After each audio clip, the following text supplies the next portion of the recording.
Swayam Prabha. Digital India. Educated India.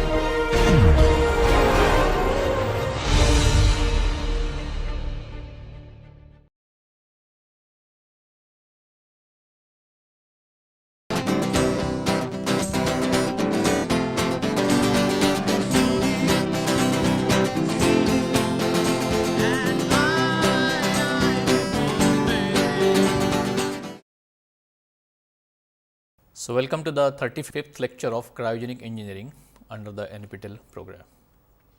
In the earlier lecture, I had covered the part regarding insulation, and we are continuing with the earlier lecture only regarding insulation in cryogenic engineering. So, in the earlier lecture, we had seen that radiation is the dominant mode of heat transfer in vacuum.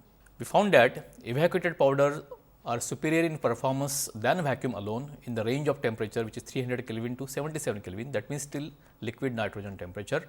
And later we found that radiation dominates. So, in this range, as radiation heat transfer is comparatively less, all right, but below 77 we found that the radiation takes over, and therefore, we will have to look for other ways of insulation in those cases. Also, we found that in an opacified powder, radiation heat transfer is minimized by addition of reflective flux. Because of the presence of this reflective flux, the radiation heat transfer is minimized, and therefore, this we found was beneficial as compared to the evacuated powder. However, we talked about various disadvantages of having flux also. And then we had taken a tutorial problem in order to understand the effect of various insulations we had understood till then. So, a tutorial problem is solved to compare different types of insulation so far discussed.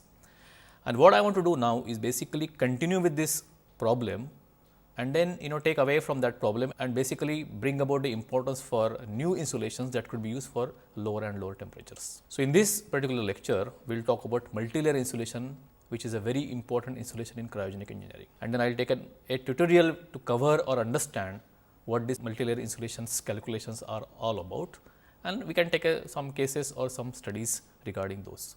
And finally, we will conclude this particular topic of cryogenic insulation. All right. So, in the earlier lecture, we have solved the following tutorial, and I will now go through this tutorial. We will find what results we had got, and then I would extend that particular tutorial to understand the need of multilayer insulation. All right. So, let us look at this problem. So, this was the problem basically, where we had a 77 Kelvin or liquid nitrogen bath or liquid nitrogen cryogen inside, and this is 300 K outside, and we had a small cryostat spherical in nature, and we had this dimension 1.6 meter outside diameter, 1.2 inside diameter, and this is just for academic purpose basically, and we are not bothering to calculate the neck conduction. We just want to calculate the heat inleak that is happening because of the insulation material. So, a spherical LN2 vessel, emissivity given as 0.8 is as shown over here. The inner and outer radii are 1.2 meter and 1.6 meter respectively. Compare and comment on the heat inleak for the following cases, and the following cases were basically the insulation cases. When we had perlite as insulation between this outside 1.6 meter and 1.2 meter radii. We had a less vacuum case, we had only 1.5 MPa vacuum case. Then we had a good vacuum or vacuum alone, perfect vacuum we can say. Then we had a vacuum plus 10 shields, we had evacuated fine perlite, we had a 50 by 50 copper centocell as opacified powder. And then we had computed the heat inleak for all these possible insulations, and the result was as given over here. So, we had perlite powder, we had 349.7 watt as heat inleak. We had less vacuum, then we had lot of radiation heat transfer happening because there was no medium inside, there was basically only vacuum. So, 2648 watts were the loss due to radiation, and then we had a free molecular conduction also, which is just 0.356 watts, which is actually can be neglected because it is very small amount as compared to the value of QR. When we had a vacuum alone was 2648 watts, then we had vacuum plus 10 shield, we had only 11.02 watts as heat inleak, but then we talked about that it is not very simple to have 10 shields in a cryostat because it will increase the weights and things like that. Then we had evacuated fine perlite, which is giving you only 12 watts as heat inleak, and when we had a opacified powder with copper flex or what is we call as a trade name of centocell, we had only 4.41 watts as heat inleak in these cases. So, it is clear that opacified powder is the best solution to this. So, we say that now we could minimize the heat inleak for 77 Kelvin or liquid nitrogen Kelvin case, and we found that opacified powder was the best candidate, followed by fine perlite, assuming that vacuum plus 10 shield is not a very practical solution. So, we can go for one of these two cases as insulation for a liquid nitrogen cryostat or a container. So, a heat in leak of 4.41 watts to LN2 to liquid nitrogen would vaporize around 2.36 liters per day as shown in the next slide. So, it is not going to evaporate a lot of liquid nitrogen, alright. 2.36 liter per day is a reasonably conservative estimate if 4.41 watts of heat in leak is incident, is coming on the liquid nitrogen cryostat. How did we calculate this? We can do some algebraic computation to arrive at this rate of evaporation of liquid nitrogen. It is very important to see how we calculated this, because this will be useful tool for various calculations further, and therefore, I will show this simple calculation. So, if you want to calculate the amount of heat that is evaporated because of the incident heat in leak, we know the latent heat of liquid nitrogen is around 200 kilojoule per kg, while density of liquid nitrogen is 807 kg per meter cube. We know that 1 meter cube is equal to 1000 liter and one day has 24 hours. So, if I want to calculate the boil off required for 1 liter per hour, if I have got a boil off of 1 liter per hour of liquid nitrogen, let us calculate how much watts of heat in leak should be there, how many watts should be coming on the liquid nitrogen bath, so that the resultant boil off is around 1 liter per hour. So, if I got a 1 liter per hour boil off of liquid nitrogen, it is equivalent to, let us convert this 1 liter per hour to 1 kg per hour, alright, so that we can rope in the density of liquid nitrogen also, and this amounts to this. So, I got a 1 liter per hour, that means 1 by 1000 meter cube here. If I want to 1 meter cube is equal to 1000 liter, that means 1 liter equal to 1 upon 1000 meter cube, which is this 10 to the power 3 multiplied by its density, which is 807 kg per meter cube. Alright, that means we will get so many kg now in 1 liter multiplied by so much of kilojoule per kg is the latent heat. So, even in order to evaporate 1 liter, we will have to have 200 kg kilojoule per kg as a latent heat part, alright, and then we got a per hour. So, we want to basically convert this per hour 3600. So, we get now per second, because we want to get watts, and this is kilojoule, and that is why we are 10 to the power 3 here.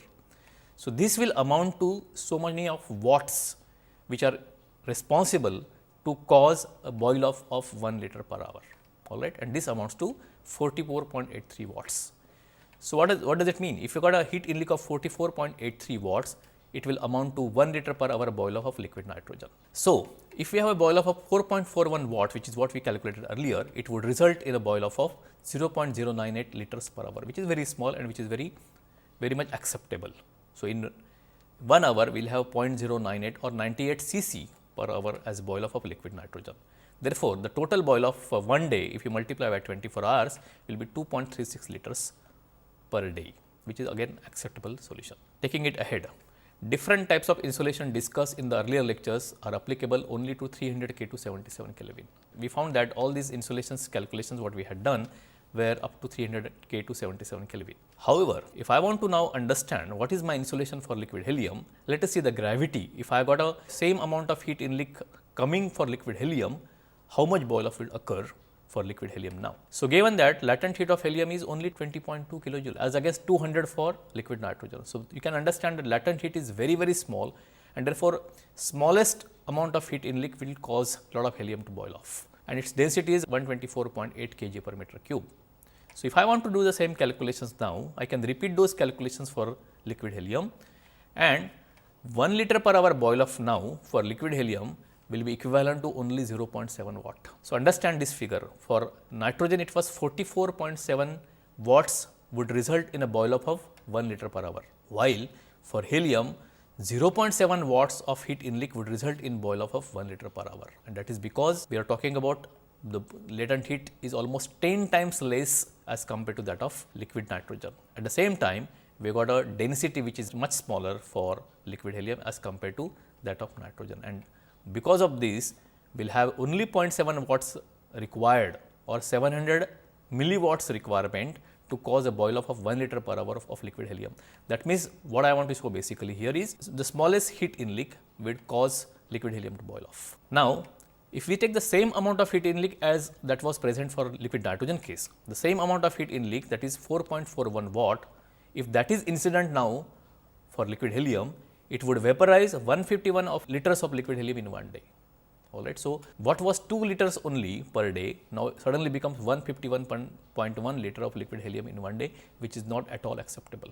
Looking at the cost of liquid helium, looking at the cost associated with the liquefaction of liquid helium, having a boil off of around 151.1 liter per day is not acceptable at all, and therefore, what is understandable from this, that opacified powder, perlite powder may not be good insulations for liquid helium, and therefore, we will have to go for something else for liquid helium. What was good for liquid nitrogen is not good enough for liquid helium. That is what we want to basically learn from this. If I have got a heat inleak of 4.41 watt at 4.2 Kelvin, it would cause such a big boil off, which is not acceptable at all in cryogenic engineering. Therefore, there is a need to develop better insulations for now a case, let us say 77 Kelvin to 4 Kelvin or at 4 Kelvin temperature levels. That is why we are going to know multilayer insulation. So, these were the insulations which we had talked about, of which we have studied all these first 5 cases. What we are going to learn now is about multilayer insulation, which basically have vacuum, which works in a vacuum, and also which has got a reflective medium also. So, right. So, here we will talk about multilayer insulation now in this particular lecture. So, let us see what is this multilayer insulation is all about. So, multilayer insulation was first developed by Peterson of Sweden in year 1951, and as I have shown the figure over here, it consists of alternate layers of high reflective shields of foil. Here you can see here the high reflective shield or foils, and we have got a spacer material. It is separated by low conductivity spacer. So, multilayer insulations are different layers put together, and each layer would consist of high reflective shield or foils, which will take care of radiation, while the next layer in between the two layers, what we have is a kind of spacer which is separated by low conductivity spacer. So, I just would like to show you, I got a sample to show you here. So, this is what a multilayer insulation would look like. You got a highly reflective multilayer insulation or a shield over here, and if I open this, you can see that it is separated by some kind of a nylon net, which is followed by again multilayer. So, you can see so many layers separated by spacer, and this spacer is basically a non-conductive spacer. All right. So, you got a various layer separated by spacer, and they are stacked. The entire thing will be stacked around the cryostat or liquid helium container or liquid nitrogen container. So, you can see several layers coming together. Each of them is separated by a spacer followed by reflective material. All right. And this is what constitute a multilayer insulation. All right. So, as I just shown you, it consists of alternate layers of highly reflecting shields or foils separated by low conductivity spacer and a very good vacuum. Now, this is applicable. Multilayer insulation can work only when you got a very good vacuum. That means, we do not have any gaseous presence, any gas presence over there.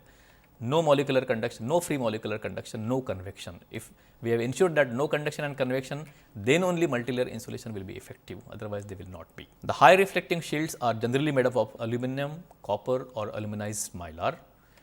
The aluminum sheet of 6 micrometer thickness is commonly used at low temperature. So, you can see the thickness is very, very small.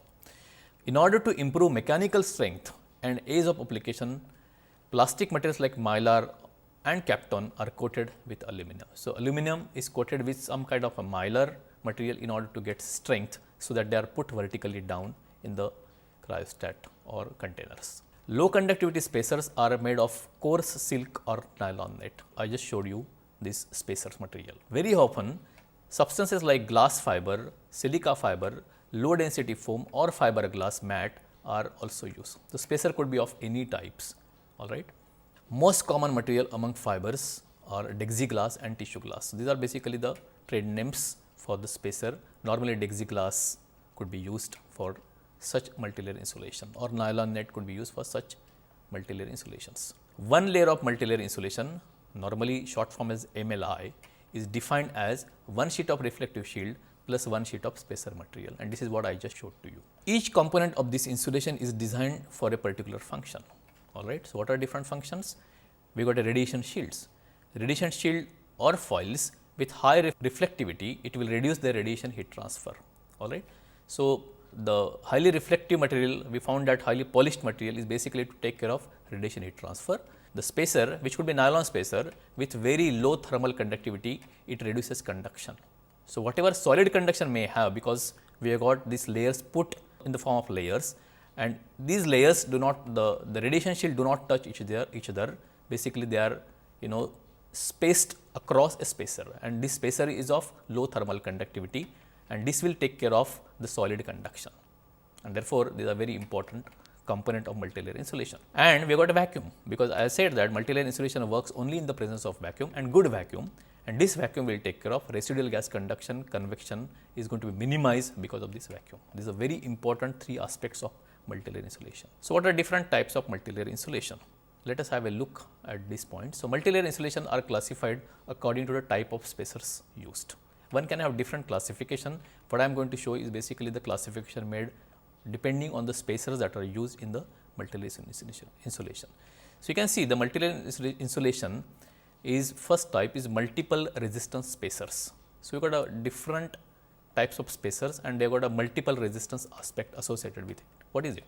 It is the fibers are arranged in a parallel fashion to minimize contact area as shown in this figure. I can show the same thing to you. So, you can see the same thing over here. So, you can have a spacer basically which is having the spacers are arranged in a kind of a parallel, and then you got a reflective surface, and then again followed by the spacer and again followed by the things.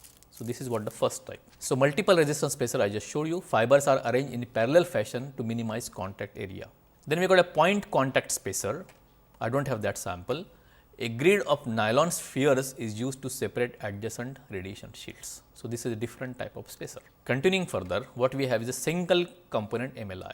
The reflective shields are crinkled or embossed to minimize contact area. Instead of having a plain reflective surface, you got a crinkle, that means point touches. In order to basically minimize the solid conduction, we got a crinkled surface of multilayer insulation, and in this case we do not use any spacer material. So, I just want to show it here also. So, this is the type. You got a crinkling done at various points and the multilayer insulation touches each other at only those points. This will basically minimize the solid conduction part, and you can see that we do not have any spacer in this. So, basically they have a crinkled surface, alright. There is no spacer used in this case. The multilayer insulation will touch each other only at those spots where it is crinkled. It will not have a continuous contact. It will not have a area contact. It will have only point contact, which is what is responsible for minimizing the solid conduction, which otherwise was taken care in the earlier case was by the net or by the spacer. Okay. So, this is called crinkled multilayer insulation or single component multilayer insulation. This is also shown in the figure over here. And then we got a composite spacers. In this case, we can have different materials. So, composite spacers, few spacers consist of two or more materials. Each material has specific function to perform. So, we can have different spacer material also, which will have its requirement as per in the applications. Alright, but I have not come across these spacers being used normally. Okay, it is a very special case where some basic expectations are there in terms of let us say conductivity or some other function. We can use different material as spacer at different points. So, these are different types of multilayer insulations. Typically, thickness of each layer is around 6 micrometer. So, this is what we earlier also talked about. Then the residual gas conduction inside an insulation depends on residual pressure of the gas. So, we are saying that we are in a much better vacuum now, and therefore, the residual gas conduction is absolutely minimum, which could be considered 0 in these cases. So, multilayer insulation works only when we got perfect vacuum. All right. For an optimum performance, the usual level of vacuum that is maintained around an MLI are in the range of 7.5 into 10 to the power minus 5 torr. So, this is the vacuum level which is acceptable for multilayer insulation. You should not have a minus 3 or minus 2 torr vacuum level. You should have minus 5 and below as acceptable vacuum for multilayer insulation to be effective. So, if I want to apply multilayer insulation now, for an optimum performance, multilayer insulation is placed perpendicular to direction of the heat flow. So, you got a direction of heat flow like this, multilayers will be kept across it perpendicular to the direction of the flow in this fashion. T1 and T2, T1 is a high temperature, T2 is a lower temperature, heat would rush from T1 to T2, and there will be several multilayer insulation which would take care of this, which will not let this Q go inside. So, it is placed perpendicular to the direction of heat flow. The insulation performance is a function of following parameters. The insulation will vary, the performance would be dependent on various parameters. And what are these parameters? Applied compressive load. If the multilayer insulations are compressed too much, then the conductance parameter will change, and more compressive load would result in heat loss. So, you will have more Q going inside if you got a more compressive load. So, we should keep minimum compressive load just to make sure that this multilayer insulation stands vertical. And therefore, for that you will have to have some compressive load, but that should be kept as minimum as possible. Number of shields. Now, it is a very important component, and I will touch upon this component later. Just to tell you the point that number of shields is a very important parameter and there will be optimum number of shields. For a particular application, for a particular size, we will have an optimum number of shields that has to be taken into account, and only so many shields have to be used. Normally it could be 20, 30s or 40s, 40 layers per inch, or in centimeter that could be given as 40 layers per centimeter, 50 layers per centimeter. That is what could be optimum number of insulations, shields for a given application. Then gas type of and its pressure. We just talked about what kind of gas could be there and what kind of pressures we are talking about. We should have a perfect vacuum, and therefore we should not have any gas. If at all gas is there, its conductivity should be as minimum as possible. We have said that depending on the gas type, it should be have no free molecular conduction, and therefore we should have perfect vacuum maintained in multilayer insulation. The size and number of perforations. If at all number of perforations are maintained in the insulation, it should ensure that a good vacuum is present between two layers of insulation also. So having insulation, but what will be the vacuum between the two layers? In order to have a good vacuum between the two layers of insulation, we should have some perforations on the insulation, because of which the gas there could be sucked out to maintain a good vacuum, and therefore number of perforations also will make a difference. And of course the operating temperature, because operating temperature will determine how much Q is incident due to radiation and how much Q will be there, because of which the solid conduction also would take place. So less delta T, that is what would be preferred over here. So just to show how it is applied, I have got a photographs courtesy for Mumbai. You can see a liquid helium or liquid nitrogen, whatever DIVAR we are talking about. This is inner vessel and this is outer vessel, and you can see the gap in between is filled with the multilayer insulation put from top to bottom, on the top as well as on the bottom side. So you can see various number of so many layers of multilayer insulations are kept in the gap from outer vessel to the inner vessel, from 300 Kelvin to 77 Kelvin or 4.2 Kelvin, whatever this container is meant for. So you can see very nicely how they are stacked. Now stacking of multilayer insulation also is an art. How do you put them over the inner vessel? Alright, so it's a very important thing to arrange this multilayer insulation nicely over the inner vessel. It is very important to understand how the multilayers are applied on the inner vessel. Alright. So multilayer insulation now, the adjacent figure shows the variation of apparent thermal conductivity for multilayer insulation with residual gas pressure.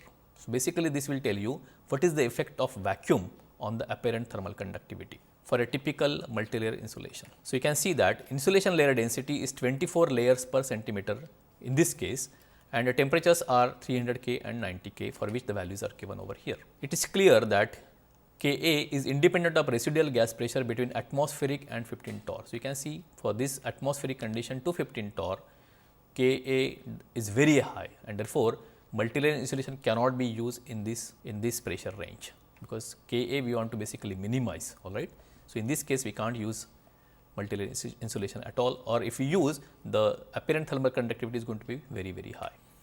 With the lowering of pressure now, if we reduce the pressure from, let us say, from 15 torr to 10 to the power minus 3 torr, Ka linearly decreases. That is what we had seen earlier also, and we can see it right now also. With lowering of pressure, Ka is directly proportional to residual gas pressure. So if we come to 10 to the power minus 3 from 10 to the power 15 torr, Ka will linearly get reduced from very high value of around 20 or 30 to around 0.03 to 0.04. That is what we can see from here. The variation is almost linear on a logarithmic chart as shown here. Now suddenly as you reduce the pressure from 15 torr to 10 to the power minus 3 torr, value of Ka will come down from 30 milliwatt per meter Kelvin to around 0.04 milliwatt per meter Kelvin. So such a drastic reduction will happen as soon as you have a good vacuum now, and that shows, that will basically make us realize the importance of vacuum to be maintained for multilayer insulation. If we go further down now, the mode of heat transfer in this region will be made mainly due to free molecular conduction or residual gas conduction. All right. Radiation will be taken care of because of multilayer insulation, but we will have a gas conduction now, which is very, very important to be minimized by lowering this vacuum. With the further lowering of pressures now, if you come below 10 to the power minus 3 now, the Ka value gets minimized, which is around 0.03 milliwatt per meter Kelvin. Ka remains fairly constant. That means we will have to have multilayer insulation vacuum to be maintained below 10 to the power minus 3. So we say normally minus 5 is the most acceptable vacuum pressure for application of multilayer insulation. Alright. So, this shows that if we are below -3, the multilayer insulation are best suited over here, while not in this range and not in this range, definitely not in this range. Now, multilayer insulation bulk density rho A is an important parameter of the insulation, and basically now we are calculate how many multilayer insulation should be kept. What is this optimum multilayer insulation business? So, the bulk density rho A is an important parameter, and it will depend on various parameters like what is the thickness of each reflective shield. Suppose it is TR, the density of each reflective shield is going to be rho R, that is the material of multilayer insulation coming into picture. Then mass per unit area, that means kg per meter square of the spacer material, which is SS. Alright, this is spacer material, and these two are the reflective material. And the layer density, which is a very important concept. So, layer density per unit thickness, that means so many layers per centimeter per inch, that is what normally this is referred to, which is equal to n upon delta x. Delta x is the distance from outer to inner multilayer insulation. So, how many number of layers will be there per centimeter or per inch, which is what we call as layer density, and this is a very important concept as I just told you. So, total mass per unit area therefore will be given as SS plus rho R TR. So, total mass per unit area will be SS plus rho R TR, that will be total mass per unit area. Density being mass per unit volume, for n layers rho A will be given as rho A is equal to SS plus rho R TR into n upon delta x. For n layers it will be n times this divided by delta x. So, this will be so many kg per meter cube will be what we call as bulk density or MLI bulk density. So, basically we will talk about n delta x, n by delta x, which is layer density, and corresponding components are coming because of the spacer material as well as with the reflective materials. Now, the apparent thermal conductivity, which could be in microwatts per meter Kelvin for multilayer insulation, and the layer density referred to as layers per centimeter of few commonly used MLI are as shown over here. The residual gas for this is 10 to the power minus 5 torr, and the end temperatures are 300 to 77 Kelvin as just shown over here. So, you can see now, if I got a 0.006 millimeter of aluminum foil and a spacer of 0.15 millimeter fiberglass spacer and a layer density of 20 layers per centimeter, we will have Ka apparent thermal conductivity as 37 microwatts, 37 to 10 to the power minus 6 watt per meter Kelvin. Such a low value here as compared to any other earlier values if you see. Similarly, if you got a spacer of rayon net, we will have different layer density for this material now, and we can have a Ka value of 78 microwatts. Similarly, we can have NRC2 crinkled aluminized mylar film, we can have around 42 microwatts meter Kelvin. So, you can see that we are talking about in microwatts 2 digit, that is my apparent thermal conductivity for a multilayer insulation. So, apparent thermal conductivity, if I want to calculate for multilayer insulation now, for an evacuated MLI, heat is transferred by radiation and by solid conduction, assuming that conduction and convection are taken care of. The gas convection and gas conduction has been taken care of. The only modes of heat transfer that could be present here is radiation and solid conduction. The solid conduction will be more and more if more and more multilayer insulation are put together in a given space of delta x. So, for one layer, let us calculate net heat transferred as Q net is given as Q net is equal to Q radiation plus Q solid conduction. This is for one layer we are talking about. So, we can put formula for it. So, Q net is going to be the formula for radiation now, similarly the formula for solid conduction. Alright. So, Kc into A Th minus Tx Tc upon delta C.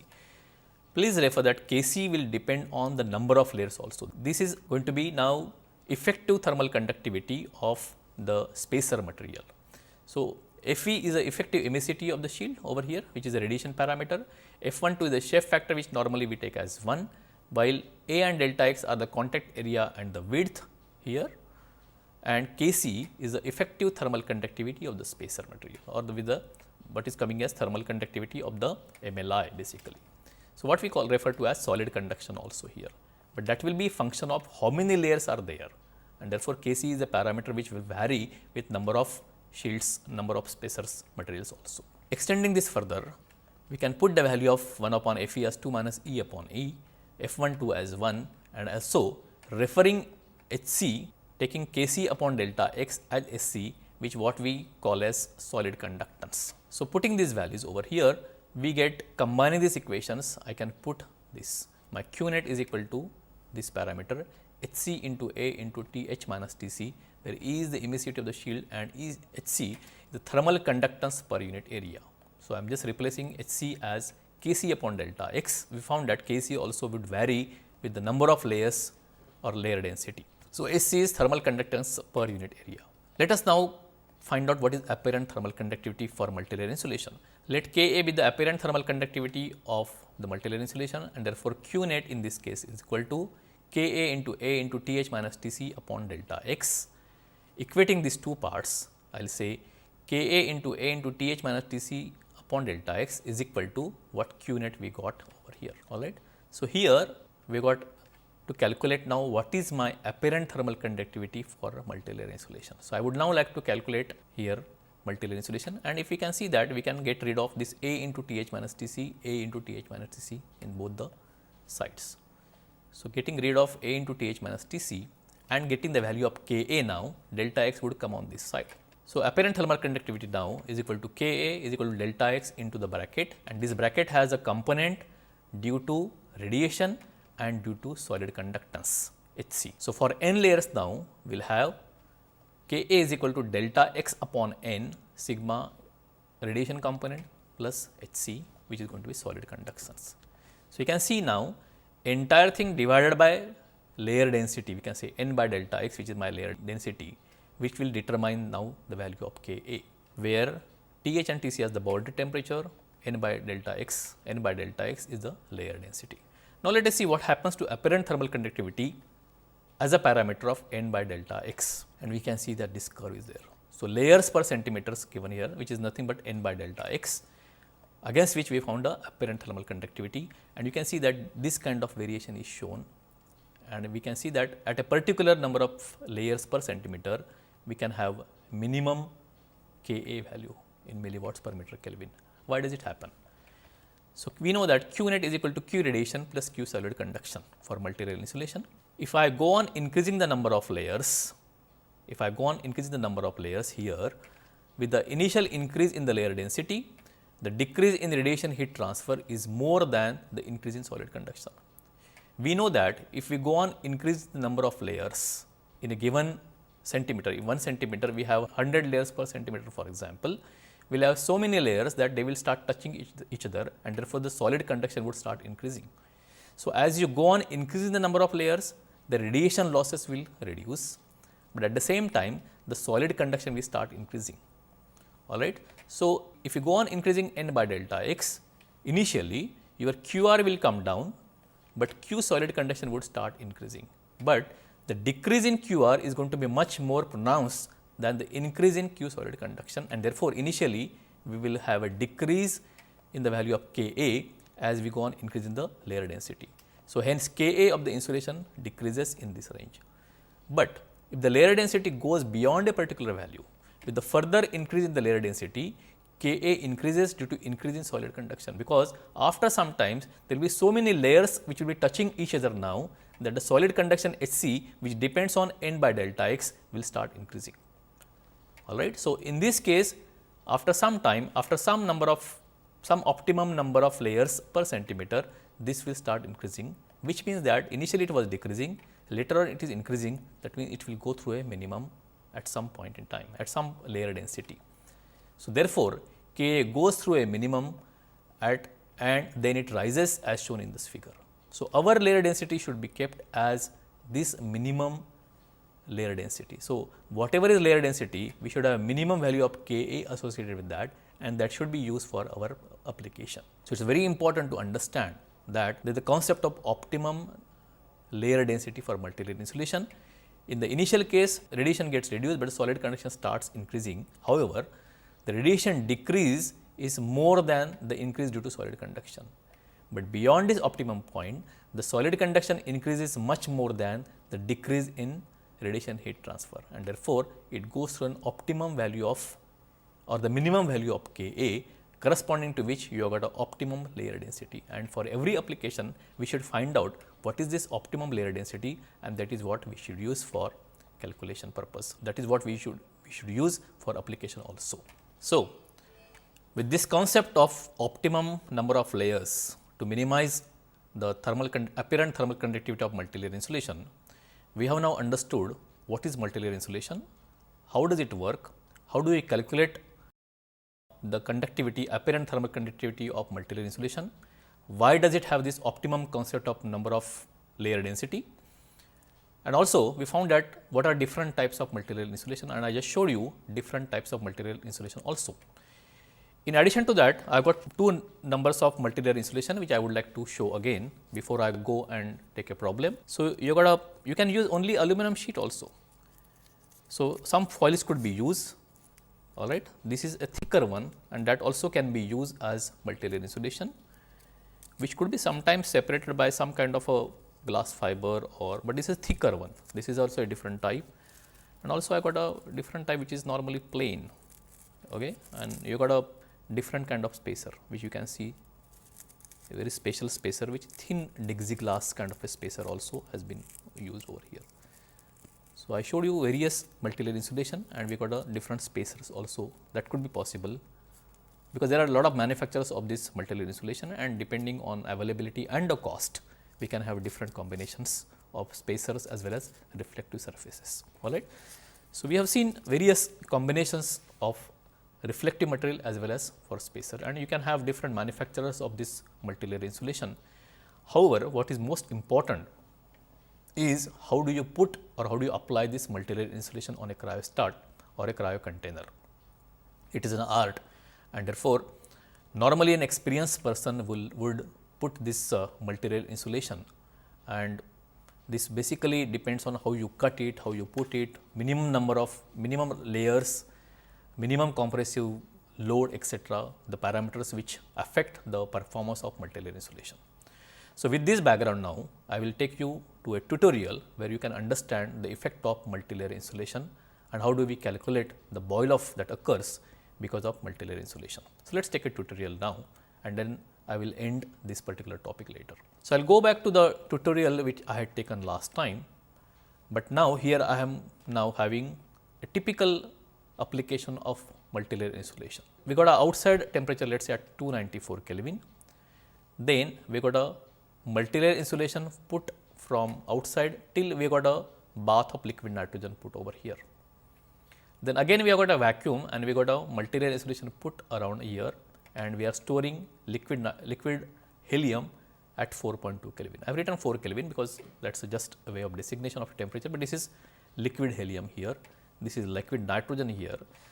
Why do we have a liquid nitrogen here? So that the radiation from 294 straight away do not go to 4 Kelvin or liquid helium, which will cause a huge boil off.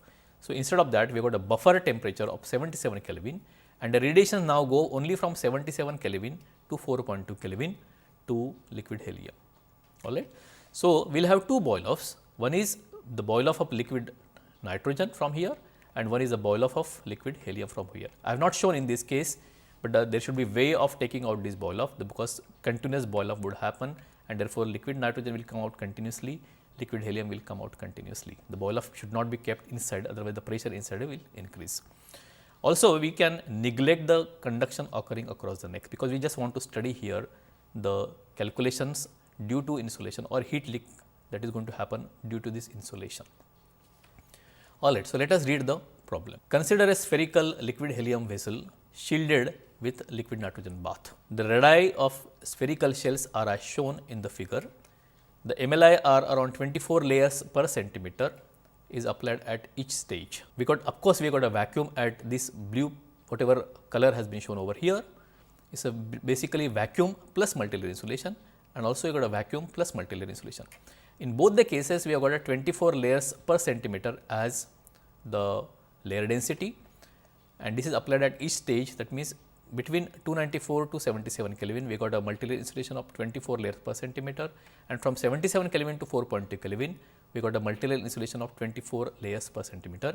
In both the cases, we have kept perfect vacuum of the order of 10 to the power minus 5 torr. Now, what we have to do is to calculate the boil off per day for liquid nitrogen as well as for liquid helium. What is given now? Given that the emissivity of shield is 0.05, the solid conductance of spacer is 0.0851, and we are going to neglect the neck conduction. Neck conduction also is a very important way of having heat inleak, but at this point we just consider the losses due to insulation, and corresponding to those heat inleaks we will calculate what is the boil off for nitrogen and what is the boil off for helium, right. This is my problem. So, what is the data which is given to us is multilayer insulation, operating LN2 boil off. What is the temperature for this?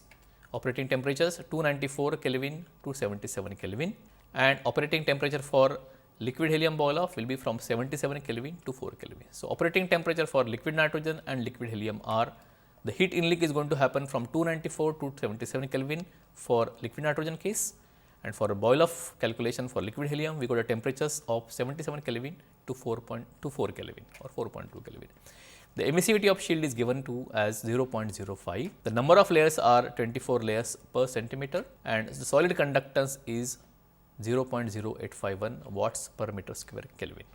The layer density also has been given to you. What we have to calculate is boil off of liquid nitrogen and liquid helium on per day basis. So many liters per hour we have to calculate and convert it to so many liters per day. So, what do we have to do? We have to first calculate what is the apparent thermal conductivity for the temperature range of 294 Kelvin to 77 Kelvin, which will be important to calculate, or which will be responsible to calculate the boil off of liquid nitrogen. So, delta x by n is going to be 1 upon 2400. So, converting into millimeter we will have 1 upon 2400, then Hc is given as 0.0851. and then we will have E is equal to 0.05 as given, and we got a TH and TC specified as 294 and 77 respectively. So, I got a formula for application to calculate what is apparent thermal conductivity, which is equal to delta x upon H, Hc, which is solid conductance. This has been given to us as 0.0851 plus a component which is coming because of the radiation. So, if I start putting the values now, I will get Ka is equal to 1 upon 2400 0.0851, 5.669 into 10 to the power minus 8, which is sigma value. Then E is given as 0.005 divided by 2 minus 0.05. Then we got a temperature Ts square plus Tc square, which is given by this bracket, and then we got a Th plus Tc as given as 371, which is 294 plus 77 Kelvin. Calculating this, we get Ka is equal to 56.2 microwatt per meter Kelvin. So, it is very important calculations, and we get apparent thermal conductivity for whatever assumption we have got for layer density and Hc etc. We get a Ka of 56.2 for the temperature range of 294 to 77 Kelvin. This Ka is responsible to cause the boil off of liquid nitrogen. So, can we calculate now? Therefore, heat inleak for liquid nitrogen is going to be given by, for these parameters we got a 56.2 microwatt meter Kelvin as apparent thermal conductivity. R1 is equal to 2.4, R2 is equal to 2, this is what has been given. Delta T is equal to 217 now here, and therefore, Q is equal to 4 pi, because this is spherical in construction, we got a 4 pi Ka R1 R2 delta T divided by R2 minus R1. Putting the values, 4 pi into Ka value as 56.2 into 10 to the power minus 6, then R1 R2 2.4 and 2 delta T of 217 divided by R2 minus R1, which is 2.4 minus 2, and if we calculate these, Q is equal to 1.84 watts. So, heat inleak from ambient to 77 Kelvin across this vacuum plus multilayer insulation is going to be 1.84 watt. And if I want to calculate the boil off of liquid nitrogen, so boil off of liquid nitrogen for the temperature range of 294 K to 77 Kelvin is going to be, depending on the latent heat of liquid nitrogen, 200 kilojoule per kg, density of liquid nitrogen is 807, and we have shown this calculation earlier, and we know that 1 liter per hour of liquid nitrogen boil off is equivalent to 44.83 watts of heat inleak. In the current case, we got only 1.84 watt of heat inleak, and this would be amounting to 0.041 liters per hour boil off, which is a very small. So, we will have only 0.041 liter per hour as boil off, and per day therefore, we will have 0.985 or around, let us say approximately 1 liter per day as boil off. Alright. So, this multilayer insulation, if put from 294 to 77 Kelvin, would cause an approximate 1 liter per day as liquid nitrogen boil off, which is pretty okay, which is acceptable. Now, let us go to 77 K to 4 K to calculate apparent thermal conductivity for responsible for a boil off of liquid helium. So, here we got again the same layer density as given same solid conductance as given, E is equal to 0.05 and TH and TC as 77 Kelvin and 4 Kelvin respectively. So, I will put those values over here and calculate the value of Ka. If I put those respective values, the TE now is going to be TH plus TC is going to be 77 K plus 4 Kelvin, 81 Kelvin, and again these two values also will be different in this case. The apparent thermal conductivity in this case is going to be less now, 35.7 microwatt per meter Kelvin. So, in this case now we have calculated the for 77 Kelvin to 4 Kelvin the apparent thermal conductivity is 35.7. Put those values and get the heat inlet for liquid helium now. So, heat inlet calculations again would be done. Delta T is going to be 77 minus 4, which is 73 Kelvin. R1 and R2 are going to be different. R1 is 1.6 meter, R2 is 0.6 meter. If I put these values in the same formula now, I will get Q is equal to 0.031 watts. That means only 31 milliwatts is going to be my heat inlet from 77 Kelvin to 4 Kelvin. If I want to calculate now the boil off of liquid helium because of this, I will take into consideration the latent heat of liquid helium, which is only 20.2 kilojoule per kg. Density of liquid helium is 124.8 kg per meter cube. And we know from the earlier calculation that 1 liter per hour of liquid helium boil off is equivalent to heat inlet of 0.7 watts. In this case, we have got only 0.031 watts of heat inlet, and therefore it will vaporize only 0.044 liter per hour, all right, which means around 44 cc per hour of liquid helium boil off. So, therefore, the total boil off per day for 1 day is going to be around 1.062 liter, all right. So, boil off of liquid helium actually per day is going to be less than is going to be more than that for liquid nitrogen, may not be sometimes acceptable. So, but for the given dimensions, we got a boil off of liquid helium also close to 1 liter per day and boil off of liquid nitrogen also close to approximately close to 1 liter per day. And this is what the calculations show, and this example would show you how to calculate the boil offs and how to calculate the heat inlet due to multilayer insulation. All right. So, this is the way multilayer insulations work. This is the way we have to calculate the boil of helium or nitrogen for multilayer insulation. So, to summarize the results for this problem, we will get for liquid nitrogen boil off, temperatures were 294 to 77 Kelvin. The apparent thermal conductivity calculated was 56.2 microwatt per meter Kelvin. Q was calculated as 1.84. This would basically resulted into 0.985 liter per day boil off. While for liquid helium boil off, we had a temperatures of 77 Kelvin to 4 Kelvin. Apparent thermal conductivity is 30.7 microwatt per meter Kelvin. Q is only 0.03. You can see that Q is so less as compared to what it was for nitrogen, but because of the less latent heat of liquid helium and its properties, we had a boil off around 1 liter per day for liquid helium. So, this is just to show you a comparison that how much boil off for nitrogen and helium would occur if multilayer insulation is used with these dimensions in the present container. So, to conclude multilayer insulations, or to conclude basically the insulations, we can see different points whatever we have studied under this topic. So, we have understood that cryogenic vessels need insulations to minimize all modes of heat transfer. This is what we have studied throughout. Ka, or apparent thermal conductivity, is calculated based on all the possible modes of heat transfer. All right, it takes into consideration conduction, convection, radiation, and therefore we can compare different insulations by having their apparent thermal conductivity for calculation purposes. In an expanded form, heat is transferred only by solid conduction. With decrease in main cell diameter, we have seen that Ka decreases. With an increase in bulk density, we have seen that Ka increases. In a gas filled powder or fibrous insulation, heat is transferred by gas and solid conduction. All right. So, we have to take care of these two aspects or two modes of heat transfer in a gas filled powder or fibrous insulation. In vacuum, we have seen that radiation is the dominant mode of heat transfer, and it is minimized, it can be minimized using radiation shield, but we know that having radiation shields will not be a practical solution for various cryo containers. In an evacuated powder, heat is transferred by free molecular conduction, solid conduction and radiation. At low pressures and temperature, solid conduction will dominate it will dominate the mode of radiation heat transfer. In an opacified powder, we have seen that radiation heat transfer is minimized by addition of reflective flux. We have seen that all these insulations can be used up to liquid nitrogen temperature, while at lower temperature we will have to go for a multilayer insulation. So, multilayer insulation consists of alternative layers of high reflective shield and low conducting spacers. Multilayer insulations are more effective in 77 K to 4 K, also from 300 K to 4 K temperature levels. So, if you come to very low temperature levels, we will have to think about having multilayer insulation, and that is basically for liquid helium containers due to its properties when provided with a good vacuum. So, multilayer insulation has to be always be with good vacuum. Multilayer insulation without having good vacuum is of no use, because gas conduction and convection now will cause a lot of heat inleaks. And we also seen that there is an optimum layer density at which Ka of multilayer insulation is minimum. So, we got to have this optimum layer density for our applications.